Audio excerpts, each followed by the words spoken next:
guidelines for rational use of antibiotics and surgical prophylaxis. When coming to rational use of antibiotics, antibiotics are the most important weapons for the treatment of many infectious diseases that are caused by bacteria. Maybe the irrational use of antibiotics may increase treatment cost, interference with patient normal flora, selection of drug-resistant organism, and increases the incidence of untoward side effects. And coming to rational use of drugs requires that patients receive medication approximately to their clinical needs in doses that meet their own individual requirements from adequate period of time at the lowest cost to them. Rational drug use.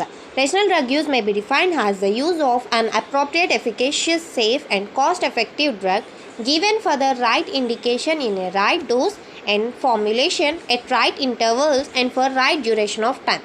And coming to rational drug use, it is defined as an appropriate dose, cost-effective drug which was given at the right dose, right formulation at the particular right time, following right intervals. When coming to promotion of rational drug usage, promotion of rational drug use involves a wide range of activities such as adoption of essential drug concept, training of health professionals in rational drug use and the development of evidence based on clinical guidelines, unbiased and independent drug information, continuing education of health professionals and consumer education and regulatory strategies are also vital to promote rational drug use. The importance of rational drug use relates to its impact on health of the individuals and communities, healthcare, cost and environment.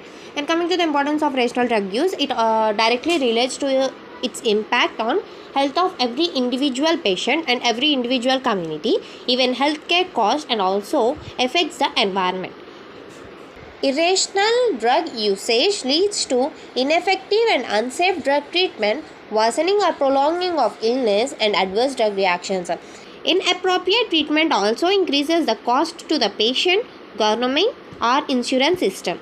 Widespread antibiotic resistance is partially due to irrational use of antibiotics.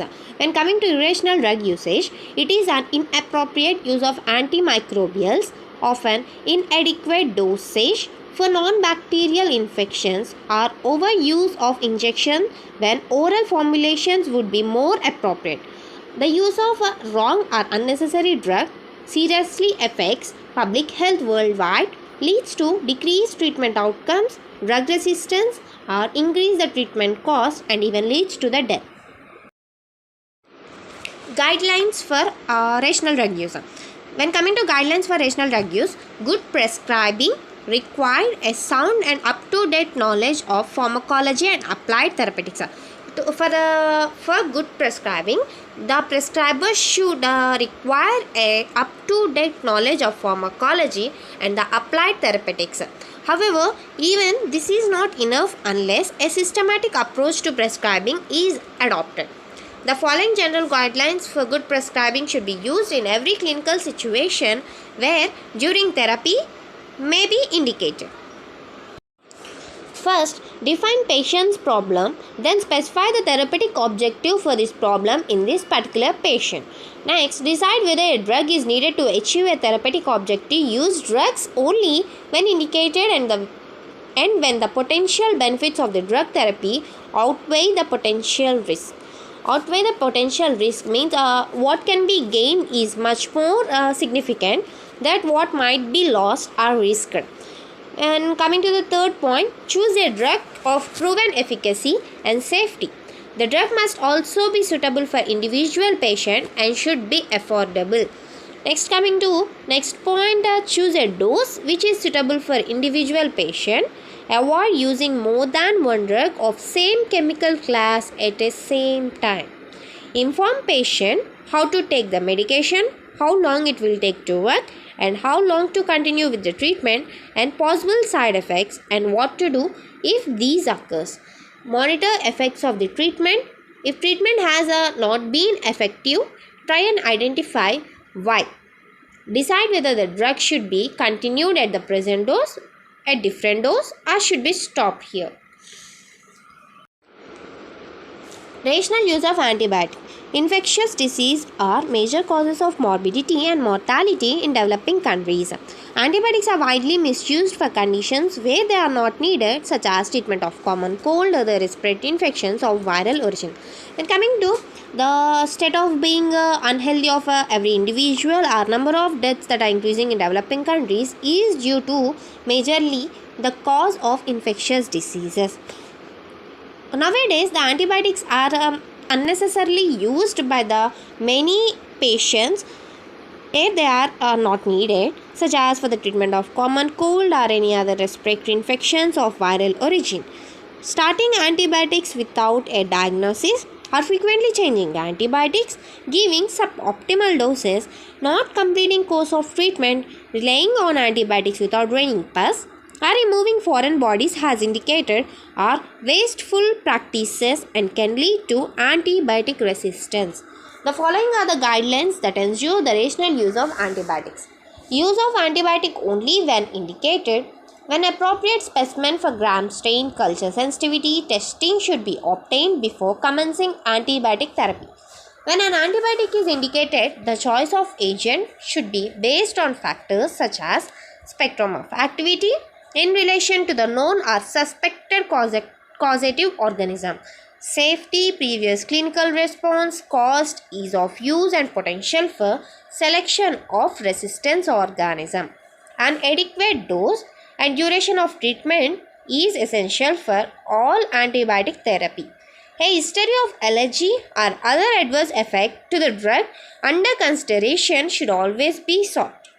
Prophylactic use of antibiotics should be restricted to situations where it has been shown to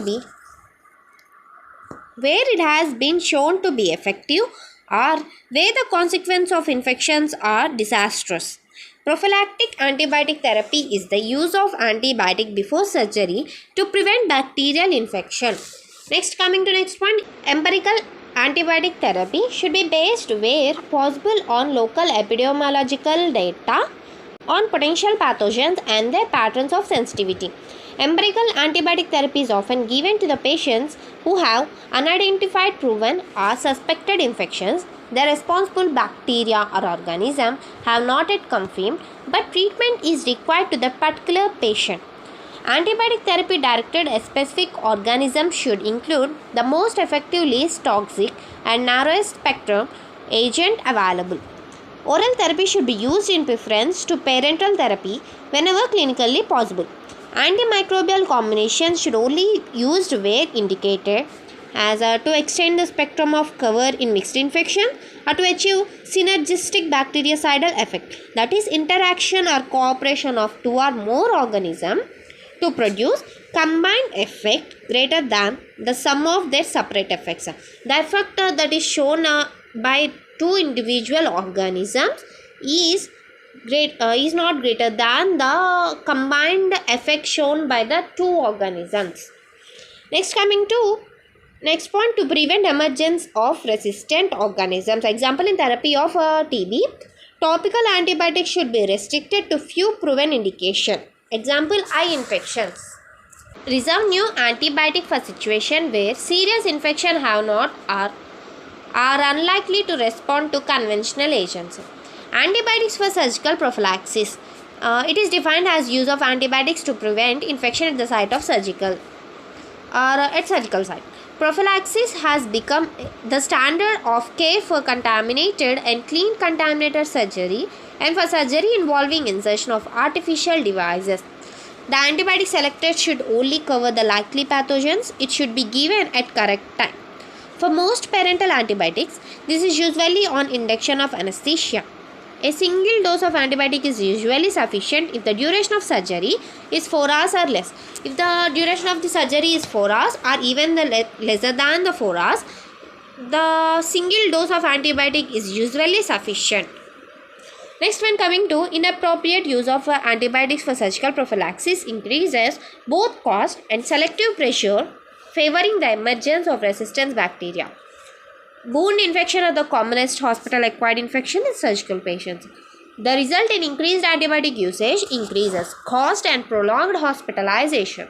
Appropriate antibiotic prophylaxis can reduce the risk of post-operative wound infections, But additional antibiotic use also increases selective pressure favoring the emergence of antimicrobial resistance. Judicious use of antibiotics in hospital environment is therefore essential. Approximately 30 to 50% of antibiotic use in hospital practices is now for surgical prophylaxis.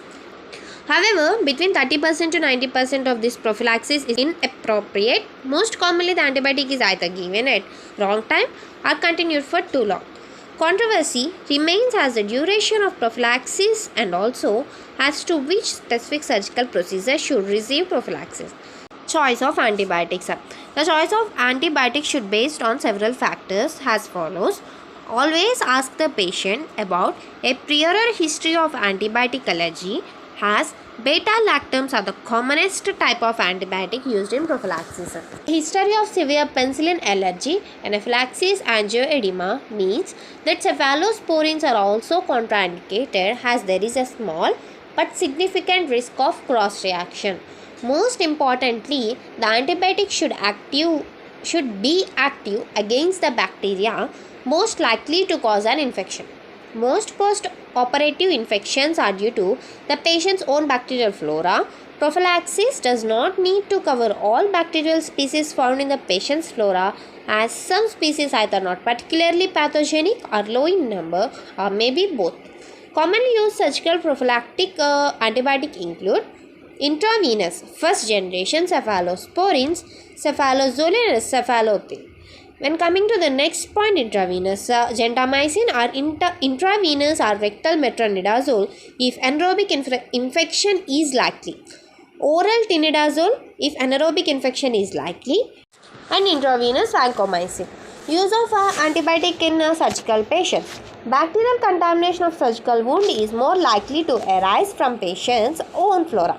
However, the surgeon and surgical environment including instruments are also possible sources for bacterial contamination of surgical wound. Many of rituals of surgical preparation are directed at reducing the potential for bacterial contamination of open wound. Such rituals include preparation of patient by clipping fur around the surgical site and using antiseptic washes to remove oil, organic debris and to reduce the number of transient and resident bacteria.